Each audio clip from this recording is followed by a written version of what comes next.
Joe Lowry. What a day. Unfiltered. That's right. I'm going to try something new here, folks. At What a Day.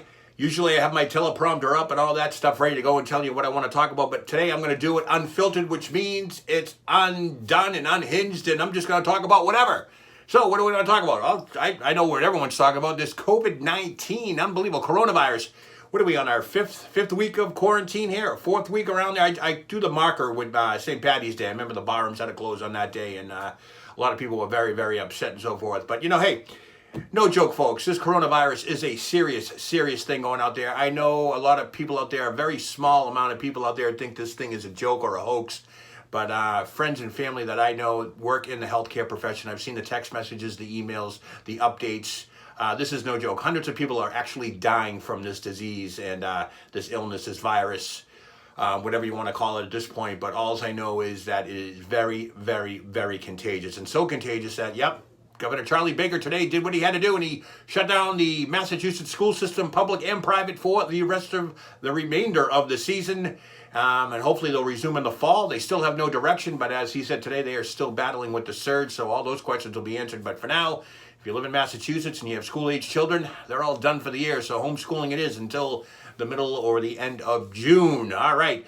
So, idiots golfing out there in the golf course this weekend. What is up with that? You know what I mean? It's no joke, folks. This is an airborne illness. I don't care if you want to go out and play golf and all that stuff. You can be asymptomatic, and the guy you're playing golf with, you can infect.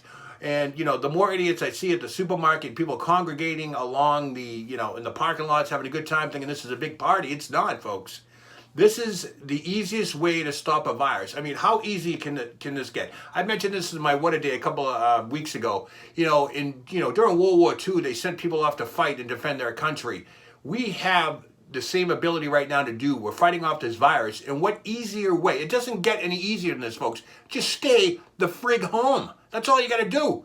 Watch TV, social media, you got all that stuff. If you got to go to the supermarket like we do, we kind of shop 2 weeks out at a time now, glove up, mask up, and get going and get in and get out. That's all it is. I mean, I just don't understand the mentality of some of these people who think it's okay to go out and just think that everything is fine, because right now it's not. These are unprecedented times, unprecedented measures. I mean, I've never seen this. I do feel bad for the high schoolers and the college graduates. Class of 2020 go down as a very historic class because, their school year, their school time is over. And, that's a bummer. That's a big deal. I know a lot of people. I've been there. My kids are all grown up now, thank God. But I can only imagine if you had a senior in high school right now and, proms, everything just out the window. But hopefully when this is all over, it'll be just one big bash. So don't worry, folks. We can get back to that if we just stay home. What are they saying? Together apart together, all that stuff. Just stay home, folks. Practice social distancing. 6 feet if you got to go out. Mask up, glove up, do it all. That's all I recommend. I mean, it's no joke. Hundreds of people a day. This COVID-19 coronavirus is now the #1 killer in America. That's right. It surpassed cancer, drunk driving, and murders. So there you have it, folks. I mean, if that doesn't tell you something, I don't know what will. All right, so what is everybody doing during quarantine? Well, from what I know, they've been binge watching everything. Me and Baby Cakes, we finished up Tiger King, which I did a lot of posts on. That was pretty cool. I didn't see the new episode yet, but I heard it was kind of not as good as the other episodes, the other series. But, free Joe Exotic, that's all I got to say. And yeah, Carol did kill her husband. There's no doubt about that in my mind. So I'm glad they kind of thinking about reopening that investigation. And we just got through with the Ozarks. Yeah, thank you, Sean Sterling, for that recommendation. And we did. We watched the Ozarks, all 3 seasons. If you haven't watched it, you got to check it out. It's riveting stuff. It's just, hey, it's great to binge watch. Grab a bowl of Lucky Charms, sit down, and boom, there you go. We just finished it up yesterday. It was pretty cool. What else? No sports. That sucks. Wrestling.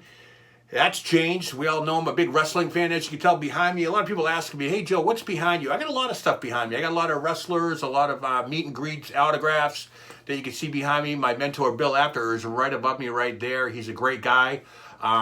Speaking of Bill, you can see me on his One Wrestling channel every week because I do a What a Day Wrestling Minute. You want to check that out. It just kind of gives you a quick editorial, 1 minute, of course, of the state of wrestling for that week or whatever is going on and so forth. And yes, that is an authentic Bruno Sammartino robe. That is one of the last ones. He signed about 8 or 9 of them before he passed away. I don't know if you can see the signature, but it is down there, and that is one of the last ones. If people want to message me, I can actually show you the photo of him signing it. I did post it when I did that one. Baby Cakes picked that up from me over the holidays. Andre the Giant poster. I was a big fan of Andre growing up and so forth. Speaking of wrestling, I just did a quick TC with TC. That's TC Rastani, host of After Hours on YouTube. You should check that out. Twitter chats. I just did that. That should be up momentarily. I'll be posting that on my social media pages, and he'll be doing it on his as well. We had a great 20-minute conversation the other night on wrestling before and now, what it's like now. And a big question to me, I get asked a lot, what do you think of wrestling now, sports, entertainment, and so forth? And, my answer is, quite frankly, it's almost like an evolutionary type thing. I've seen the transgression. I've been a fan since July of 1981. Yes, that's a long time ago, so I'm dating myself now. And I've seen the turn. I've seen the pre-Hogan days, the Hulk Hogan days, the post-Hulk Hogan days, the Attitude Era, the John Cena era, the aggression era, all that stuff. And, it seems like almost every 10, 15, maybe 20 years, it goes full circle. It comes around again. And I think that's what's happening now. Unfortunately, the coronavirus is doing a number on not only sports entertainment and the wrestling business, but as an entertainment itself. I mean, Hollywood stopped making movies. Talk shows are now doing talk shows from Skype at their house. They're getting very boring, by the way. I don't even watch them anymore. I mean, if I want to watch two people just talk on a computer, I'll just go on the computer and talk on the computer. But, quick back to Raw.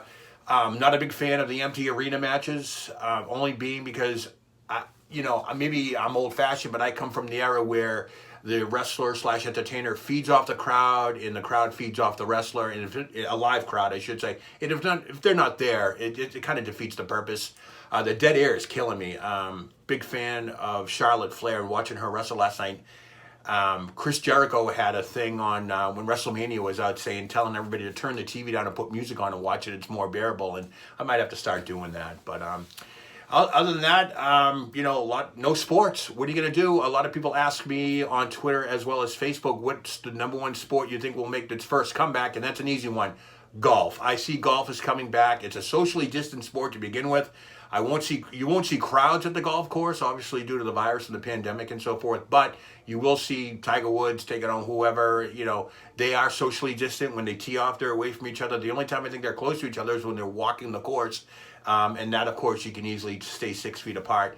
So I see golf as the number one sport coming back. I do see a summertime full of baseball and hockey and basketball. How long the seasons are, I do not know. Baseball obviously is going to have a half a season.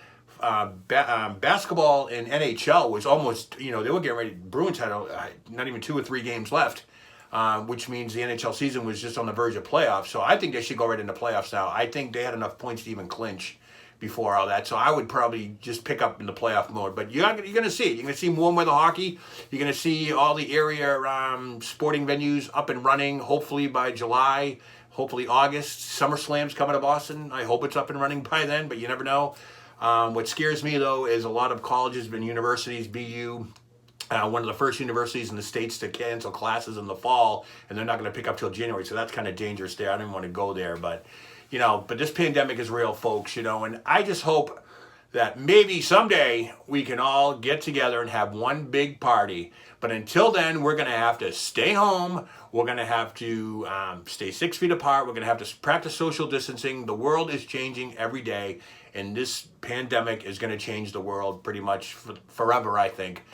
This is like a lightning rod coming in, whether it's you believe in astrology and so forth. I honestly believe that, this was on the horizon, something of this magnitude. Unfortunately, the deaths that come along with it, no joke, over 100 people a day. I know I've already mentioned that, but please, folks, if you got to go out, mask up, glove up, 6 feet apart, practice social distancing, and all that stuff. Now, for you new people out there who have subscribed to my What a Day, because I see my viewership going up, I can be reached at Joe Lowry What a Day. That's on YouTube and Facebook. And then on Twitter, just reverse it. It's What a Day Joe. There you go. Pretty easy, right?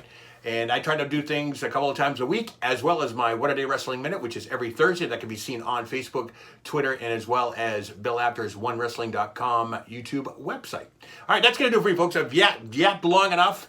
Wanted to check in, make sure everybody's safe. Hey, feel free to message me, talk to me, whatever, on Facebook or Twitter and all that good stuff. And, hey, we can chat it up and you can give me some ideas for future shows since pretty much everything's shut down, right? All right, folks, I'm Joe Lowry. What a day. Unfiltered.